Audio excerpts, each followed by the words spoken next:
les parties prenantes. Bonjour, je suis Marie, votre coach. Je vous souhaite la bienvenue dans cette série de vidéos du réseau Digital Open. Dans cette vidéo sur le management des parties prenantes, nous allons voir ensemble comment les identifier. D'abord en listant les acteurs potentiels, puis en les regroupant suivant le lien qu'ils ont avec votre projet.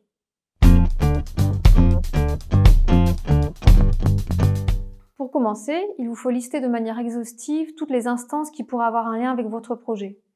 Cet exercice se fait idéalement avant le début du projet et en équipe. Cela peut être des personnes précises, un N+1, ça peut être aussi un groupe de personnes, les ingénieurs IT par exemple, ou bien même des organisations, comme les communes. Cette liste vous permet de comprendre l'ampleur et l'impact que pourrait avoir votre projet. Vous avez maintenant une liste complète de toutes les parties prenantes liées à votre projet. Mais comment identifier réellement les acteurs à impliquer dans votre projet ?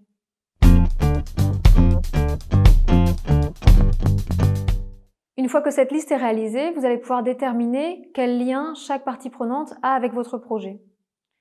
Vous allez pouvoir voir qui est concerné par le résultat, ou bien qui est concerné plus par le processus. Vous pouvez aussi identifier qui pourra apporter une connaissance technique précise, ou bien apporter un point de vue différent sur le projet. Il est aussi intéressant d'identifier les personnes qui pourraient bloquer ou bien favoriser le processus global du projet, celles qui ont un intérêt dans le résultat particulièrement. Dans le Playbook, vous allez pouvoir trouver un outil qui s'appelle la Stakeholder Map.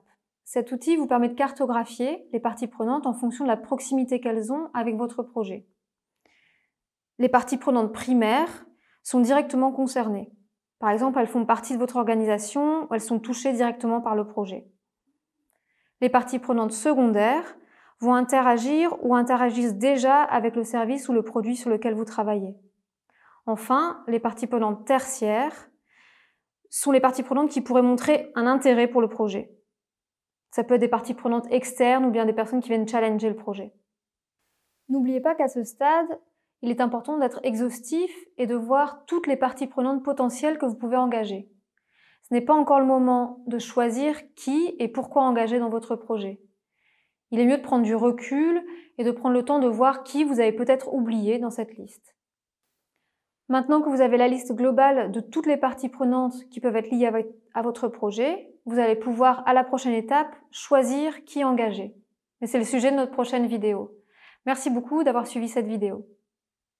Digital Open, apprendre et grandir ensemble.